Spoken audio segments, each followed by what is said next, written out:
Hey guys, let us begin with a new subject for our static portion, which is modern Indian history. So, the topic for today is socio religious reform movement and its general features. So, we are going to talk about the general features in the socio religious reform movement. So, what are the factors which gave rise to this particular desire for reform? First one is impact of British rule. So we all know British rule is the main cause for the aggression against all the socio-cultural evils too. So what was the impact? The British conquest was different. It came at a time when India, in contrast to an enlightened Europe of the 18th century, affected in aspect by science and scientific outlet, presented the picture of a stagnant civilization and a static and a decadent society. So the impact was that when India, the situation in India was in contrast to European situation. Europe was enlightening, whereas we were becoming colony and a slavery nation slowly. So this hampered our growth heavily. So what were the social conditions ripe for reform? So the social conditions are religious and social ill, idolatry and polytheism, superstitions, etc. So there were many religious and social evils like worship of idols, then polytheism, all these things, and also depressing position of women. Women's position was becoming very deteriorating. Like there were practices of sati, polygamy, child marriage, and there were also caste problem, opposition to Western culture, new awareness among enlightened Indians. So these were the various bad conditions of the society. So social and ideological basis for reform. What are the social and ideological basis? First one is the middle class base. The social base for the regeneration seen in the 19th century was a newly emerging middle class. So middle class concept was a newly arising phenomenon at that time. The intellectual criteria. What is that? So these were the various bases, like middle class also started and new intellectual criteria or class also started. Now what are the steps taken to ameliorate women's position? What are the steps? First is abolition of sati. We all know the efforts of Ishwar Chandra Vidyasai and also the Rajaram Mohan Rai. So they were the main person behind, Rajaram was the main person behind abolition of sati. Based on their effort, Bentinck passed the 1829 Abolition of Sati Act and then preventing female infanticide. So for that an act was passed in 1870, made it compulsory for parents to register the birth of all babies. So in case of death, they are answerable, right? And then widow remarriage. Hindu Widow Remarriage Act 1856 was passed. And then controlling child marriage. The Native Marriage Act or Civil Marriage Act 1872. It signified legislative action in prohibiting child marriage. So this is about controlling child marriage. And the next one is about the education of women. Of course, women education is important for their empowerment. So many Christian missionary, they were the first to set up the Calcutta Female Juvenile Society in 1819. So these were the various steps for women emancipation. And then what are the factors that helped to mitigate caste-based discrimination? Now let's talk about the caste discrimination. First one is the British rule.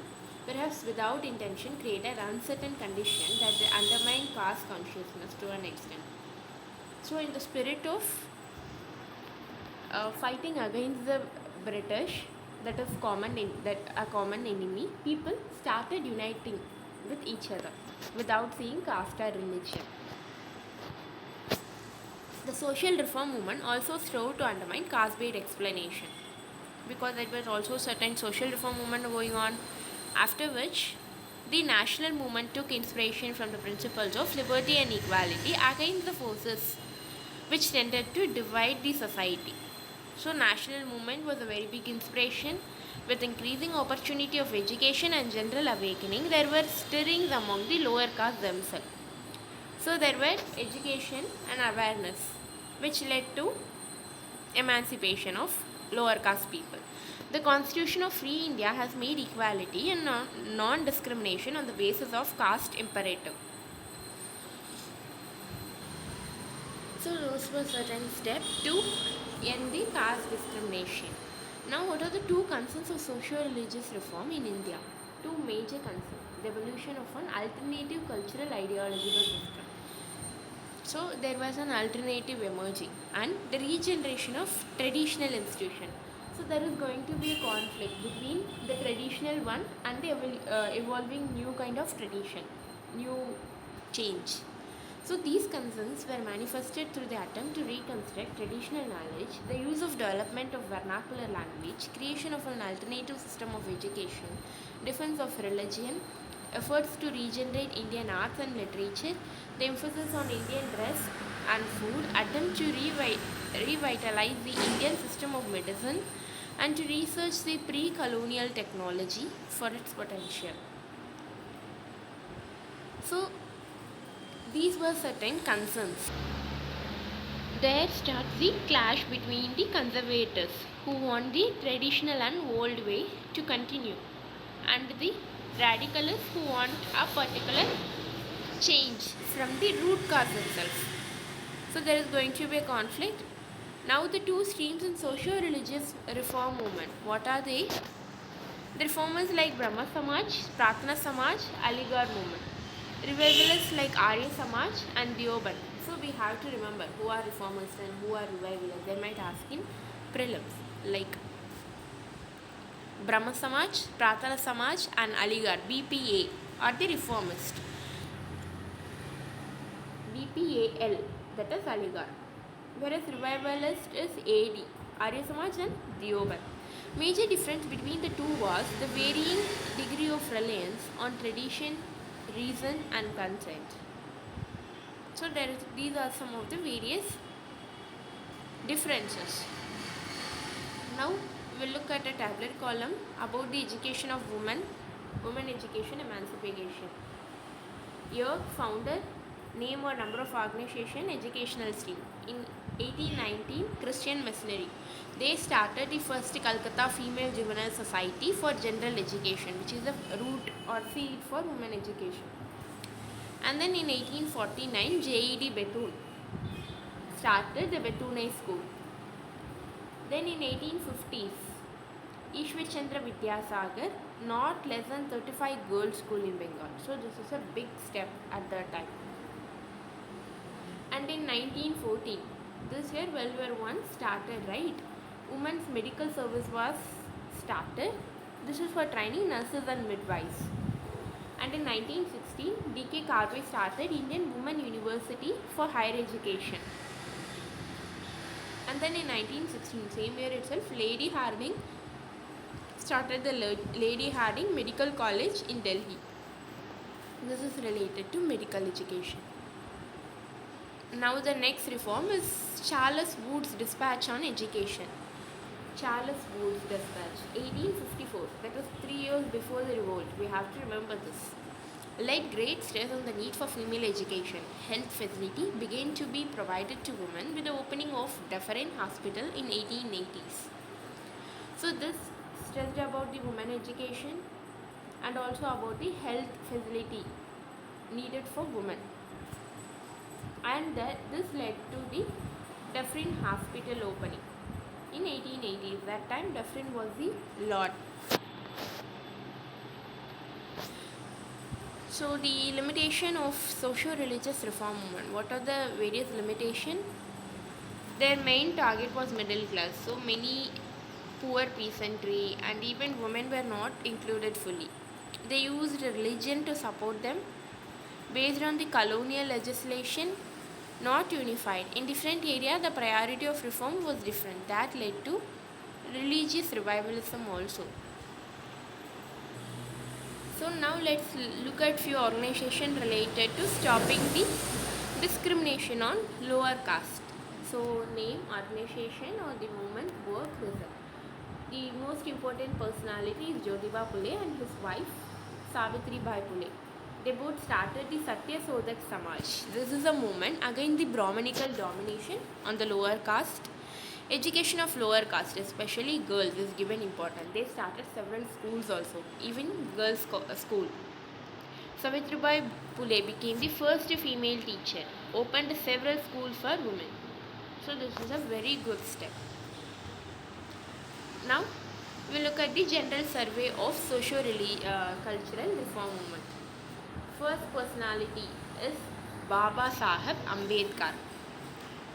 So he started All India Scheduled Caste Federation and All India Depressed Class Association and Bahismriti Hitkarani Sabha. In 1924, what was the motto of this particular thing? Educate, agitate and organize. This is important. What is the theme or motto? First we have to say educate, agitate and organize. Who said this particular word? It is Ambedkar. We have to remember it. And then annihilation of institution of caste. Mahat all these are his words. He conducted Mahat Satyagraha in 1927. This is for taking water from the well for the lower caste people. For consumption is water from public water pond and temple women. And then provision of special representation for lower caste in the Government of India Act 1935. So this led to special reservation in the 1935 Act. And the next personality is E.V. Ramasamy Nayakar. So he is called as Periyar. He is from Tamil Nadu. Self-respect movement. He started this particular movement set up with the aim of achieving a society where backward caste have equal human rights. They are also human and they need equal human rights. The movement was extremely influential, not just in Tamil Nadu but also overseas in countries with large Tamil population such as Malaysia and Singapore. So it became a kind of international movement, not in a big scale but in a small scale though. And the next personality is Sri Narayana Guru, Kerala. His famous quote was this: one religion, one caste, one God for mankind. Whereas his disciple Ayyappan, he said no religion, no caste and no God for mankind. So he fought for the entry of lower caste into temple, and also temples were opened up in South Indian state because of his efforts. And then the humanistic ideals of social equality and equal worth of all individuals, which inspired the newly educated middle class, had a major impact on the field of social reform. All social ills like untouchability, gender-based inequity, etc. It derived legitimacy from the religion in one way or the other. The social reform movement formed an integral part of the religious reforms, primarily because of this reason. Okay. So this is about the humanistic ideals of social equality and the equal worth of all individuals, which inspired the newly educated middle class. And many social ills were started being made conscious to the people. So reformers and their contribution, what are they? We'll look at certain reformers. For example, first important personality is Rajaram Mohan Roy. He started the organization Atmiya Sabha. It is also called as Society of Friends. And his famous work is Gift to Monotheist 1809 and then Precepts of Jesus. So what are the significance? Brahmo Samaj to purify Hinduism and to preach monotheism, that is one God, belief in one God, was based on the twin pillars of reason and Vedas and Upanishad.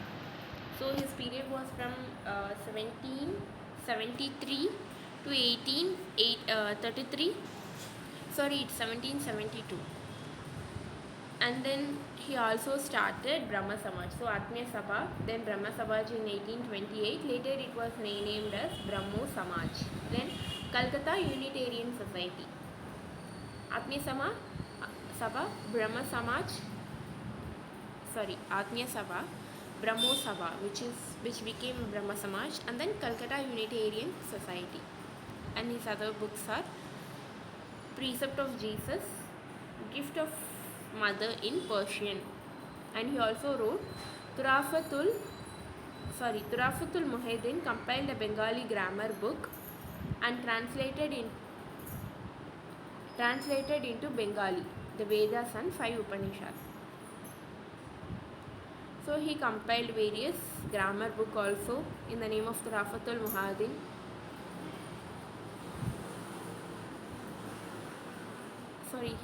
Turafatul Muhyiddin compiled it, and Rajaram translated them into Bengali. And then he also published a certain newspaper like Brahmanika, Sambandh and Kaumudi, and started anti-Sati struggle in 1818. Roy condemned the general subjugation of women, supported free press, supported David Hare's effort to found Hindu College in 1817. So this is an important factor. So he supported David Hare in founding the Hindu College in 1817. And then in 1825 he himself established the Vedanta College. He supported the revolution of Naples and Spanish America and condemned the oppression of Ireland. So he is supporting the Naples and Spanish America. And then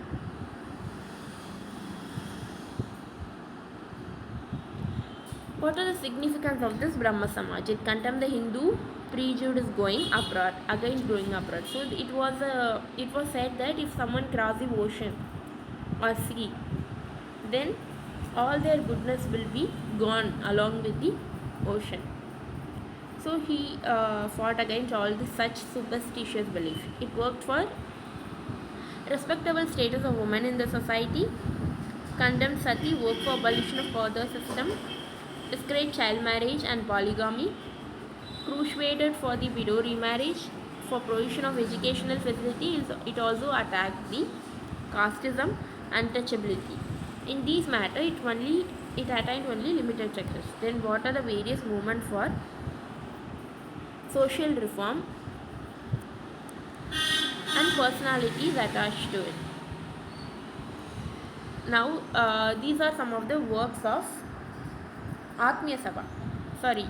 Brahma Samaj. Now, what is the work of Atmiya Sabha? This is to propagate the monotheistic ideal of the Vedanta and to campaign against idolatry, caste rigidity, meaningless ritual and other social ills.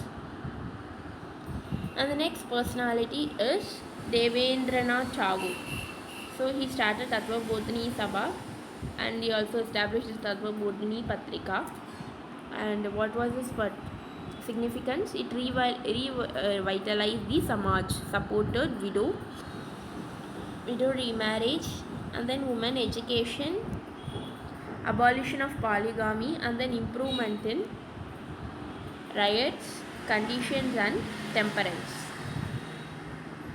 So the period of Devendranath Tagore is between 1870 to 1905. That is, his period was after Rajaram. So Tattva Bodhini Sabha was started in 1839 and he also joined the Brahma Samaj in 1842 and later it became the Adi Brahma Samaj after the split in this particular Samaj. So in the Tattva Bodhini Patrika, he talked about the study of India's past with the rational outlook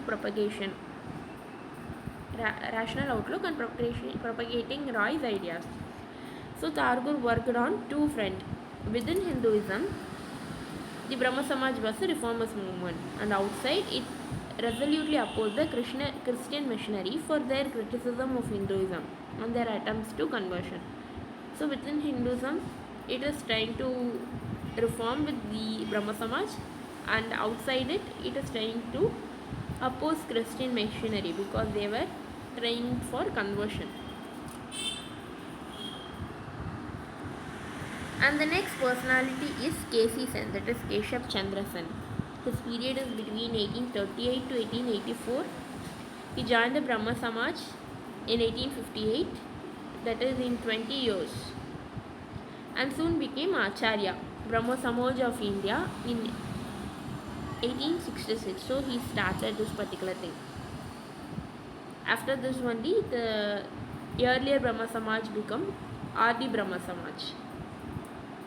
So he is instrumental in popularizing the movement. Branches of Samaj were opened outside Bengal. He was dismissed from the office of Acharya in 1865 and founded Brahma Samaj of India because he was fighting against child marriage, and he himself got his daughter married to a king as a child itself. So he had been removed from the office of Acharya. Although he popularized the Samaj, but he could not, that is what, follow his ideals, as he married his daughter at the age of 13. Thus many were disgusted. Also in way he was responsible for a number of fractions in the Samaj. And the next personality is Ananda Mohan Bose, Shib Chandra Dev and Umesh Chandra Datta. So who are they? They started this particular Sadharan Brahma Samaj. Anand Mohan, Shib Chandra Dev, Umesh Chandra Datta. So it reiterated the Brahma Samaj doctrine of faith in a supreme being, one God. The belief that no scripture or man is infallible. Believe in the dictate of reason, truth and morality. So the next personality is Atmarang Pandurang. So he started the Pratna Samaj in 1867 in Bombay. Moreover, he is more concerned with the social reform than the religion, but was attached to Bhakti cult. The 4-point social agenda of Atmarang Pandurang is disapproval of caste system. We have to abolish caste. Then women education is important. Women widow remarriage is also important. Then raising of age for marriage for both male and female. So all these are progressive steps.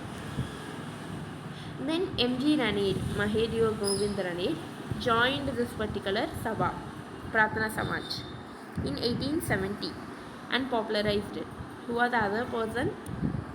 Like Bandarkar, Chandravarkar, Dondo Keshav Karve, then Vishnu Sastri. And yeah, this is, he also emphasized on monotheism. So that's all in this part. Thank you.